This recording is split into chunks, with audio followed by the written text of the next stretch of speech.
Assalamualaikum warahmatullahi wabarakatuh. Perkenalkan, nama saya Desi Marliana dari Program Studi Pendidikan Guru Sekolah Dasar kelas C 2022.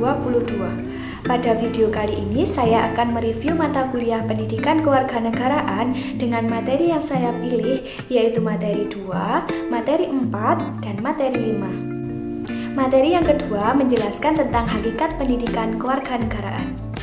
Secara etimologis, pendidikan kewarganegaraan berasal dari kata pendidikan dan kata kewarganegaraan.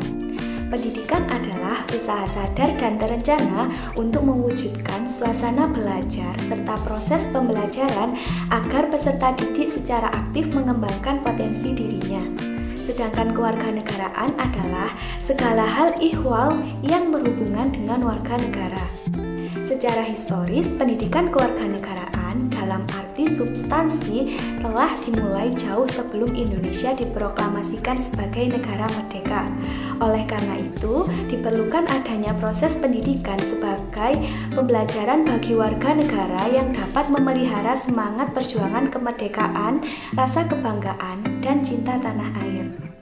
Pendidikan kewarganegaraan selalu mengalami perubahan karena tidak hanya didasarkan pada konstitusi negara yang bersangkutan, tetapi juga tergantung pada tuntutan perkembangan zaman dan masa depan, misalnya pada era globalisasi yang ditandai oleh perkembangan yang begitu cepat dalam bidang teknologi informasi. Secara terminologis, pendidikan kewarganegaraan adalah program yang berintikan demokrasi politik, diperluas dengan sumber-sumber pengetahuan lainnya, pengaruh-pengaruh positif dari pendidikan sekolah, masyarakat, dan orang tua. Nah, selanjutnya materi yang keempat yaitu tentang identitas nasional. Identitas menunjuk pada ciri atau penanda yang dimiliki oleh seseorang pribadi maupun kelompok. Sedangkan nasional berarti bersifat kebangsaan, meliputi suatu bangsa. Sehingga identitas nasional lebih dekat dengan arti jati diri, yakni karakteristik tentang kebangsaan yang membedakan bangsa Indonesia dengan bangsa lain. Jati diri sebagai sifat dasar manusia yang merupakan penentu karakter dan kepribadian seseorang harus selalu mengalami proses pembinaan melalui pendidikan demi terbentuknya solidaritas dan perbaikan nasib di masa depan. Identitas nasional bagi bangsa Indonesia akan sangat ditentukan oleh ideologi yang dianut dan norma dasar yang dijadikan pedoman untuk berperilaku.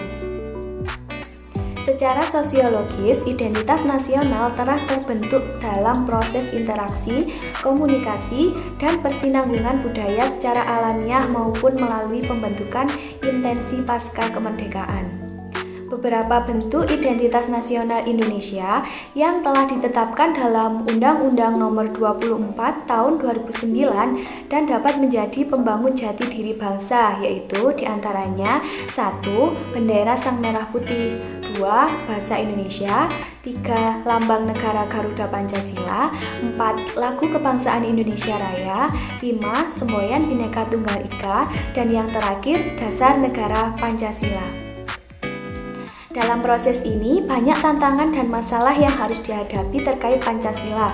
Oleh karena itu, warga negara yang baik akan berupaya belajar secara berkelanjutan agar menjadi warga negara bukan hanya baik, tetapi cerdas yang biasanya disebut to be smart and good citizen dalam kehidupan bermasyarakat, berbangsa, dan bernegara sesuai dengan demokrasi konstitusional. Identitas nasional sendiri itu penting bagi kewibawaan negara dan bangsa Indonesia dalam hubungan antar negara agar tercipta hubungan yang sejajar, karena masing-masing mengakui bahwa setiap negara berdaulat tidak boleh melampaui kedaulatan negara lain. Dan yang terakhir yaitu materi kelima tentang integrasi nasional.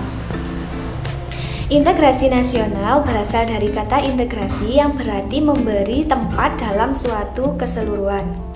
Dalam Kamus Besar Bahasa Indonesia, integrasi berarti pembauran hingga menjadi kesatuan yang bulat dan utuh. Kata nasional berasal dari kata nation dalam bahasa Inggris yang berarti bangsa sebagai persekutuan hidup manusia.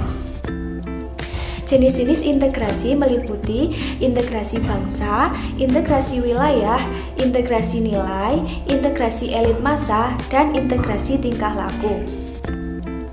Dimensi integrasi mencakup integrasi vertikal dan horizontal, sedangkan aspek integrasi meliputi aspek politik, ekonomi, dan sosial budaya. Kebalikan dari integrasi adalah disintegrasi. Integrasi berarti penyatuan antar elemen atau unsur, sedangkan disintegrasi diartikan sebagai ketidakpaduan atau keterpecahan di antara unsur-unsur yang ada. Kesenjangan ekonomi dapat menyebabkan disintegrasi bangsa. Hal ini disebabkan karena tidak stabilnya keuangan negara yang salah satunya disebabkan oleh penerimaan negara yang belum memadai. Berkaitan dengan perkembangan sejarah, ada 3 model integrasi di Indonesia, yakni model Imperium Majapahit, model integrasi kolonial, dan model integrasi nasional Indonesia. Di era globalisasi, tantangan integrasi menambah karena adanya tarikan global, di mana keberadaan negara bangsa sering dirasa terlalu sempit untuk mewadahi tuntutan dan kecenderungan global. Oleh karena itu, diperlukan adanya integrasi bangsa yang bertujuan untuk membangkitkan kesadaran akan identitas bersama dan membangun persatuan dan kesatuan bangsa Indonesia. Sekian materi yang dapat saya sampaikan. Bila ada kurang lebihnya, mohon maaf. Wassalamualaikum warahmatullahi wabarakatuh.